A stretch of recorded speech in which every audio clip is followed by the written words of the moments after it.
السلام علیکم۔ امید ہے آپ سب خیریت سے ہوں گے۔ آج ہم جماعت دہم کی اردو کی کتاب کے غزل نمبر 2 کا آخری شعر کا مطالعہ کریں گے، جو کہ اس غزل کا مقطع بھی ہے۔ آئیے غزل کا آغاز کرتے ہیں۔ کیوں سنے عرض مضطر اے مومن، صنم آخر خدا نہیں ہوتا۔ مضطر کے معنی ہوتا ہے پریشان، مجبور، عاجز بندہ۔ صنم کے معنی ہے بت، عرض مضطر بے بس اور لاچار کی فریاد۔ اس شعر کا مفہوم اس طرح ہوگا کہ اے مومن، صنم کسی پریشان حال کی فریاد کیوں کر سنے، کیونکہ وہ خدا نہیں ہے۔ آپ اس شعر کی تشریح اس طرح کریں گے کہ تشریح طلب شعر میں شاعر نے محبوب کی بے وفائی اور عدم توجہی کے متعلق بیان کیا ہے۔ شاعر نے اسے بت کہا ہے کیونکہ بت اور محبوب میں کئی اقدار مشترک ہیں۔ مثلاً بت کسی کی فریاد نہیں سن سکتا اور نہ ہی محبوب عاشق کی فریاد سنتا ہے۔ محبوب بھی عاشق کو شرف ملاقات نہیں بخشتا۔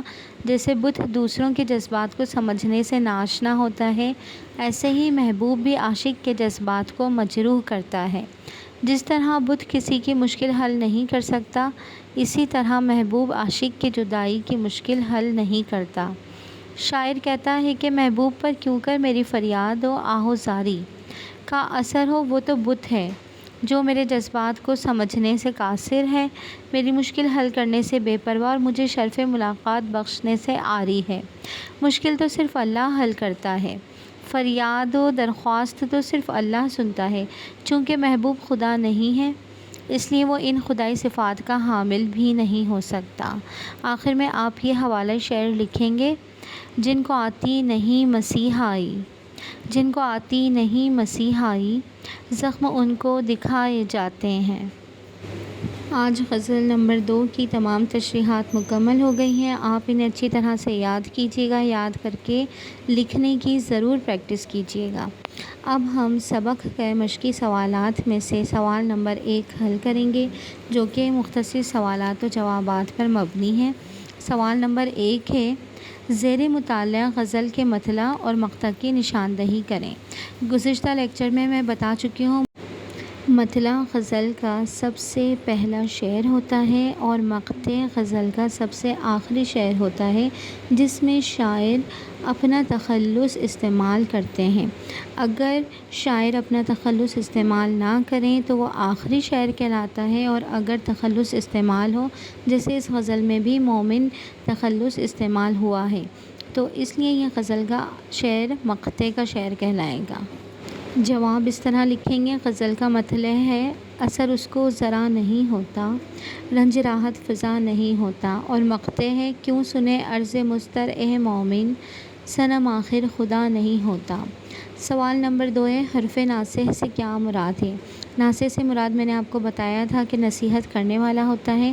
اس کا جواب آپ اس طرح لکھیں گے: حرف ناصح سے مراد نصیحت کرنے والے کے الفاظ ہیں۔ ناصح شاعر سے کہتا تھا کہ اس کا محبوب ہرجائی ہے، اس لیے اس سے دور رہے۔ شاعر کو اس کی بات پر یقین نہیں آتا تھا، وہ اپنے محبوب کو وفا شعار سمجھتا تھا۔ سوال نمبر 3: حال دل لکھنے میں کیا مشکل ہے؟ حال دل لکھنے میں مشکل یہ ہے کہ ہاتھ دل کے ساتھ جڑا ہے، وہ اس سے الگ نہیں ہوتا، اس لیے دل کا حال لکھنا ناممکن ہے۔ سوال نمبر 4 ہے: کون عرض مضطر نہیں سن سکتا؟ صنم یعنی شاعر کا محبوب عرض مضطر نہیں سن سکتا۔ اردو شاعری میں محبوب کو اکثر صنم سے تشبیہ دی جاتی ہے، کیونکہ دونوں ہی بے حس ہوتے ہیں، دونوں ہی کسی کی آہ و بکا نہیں سن سکتے۔ شاعر کو صبر کیوں نہیں آتا اور صبر کا آنا کس طرح ممکن ہے؟ شاعر کو جدائی کی وجہ سے صبر نہیں آتا۔ صبر آنے کے لیے محبوب کا ساتھ ہونا ضروری ہے۔ جب تک محبوب سے ملاقات نہ ہو جائے، شاعر کو کسی طور بھی آرام نہیں مل سکتا۔ محبوب اتنا سنگ دل ہے کہ وہ ملاقات کرنا ہی نہیں چاہتا۔ آج آپ نے شعر نمبر 7 اور مشقی سوالات کا سوال نمبر 1 مکمل یاد کرنا ہے۔ کل نئے لیکچر کے ساتھ دوبارہ حاضر ہوں گے۔ اپنا بہت خیال رکھیے گا۔ جب تک کے لیے اللہ حافظ۔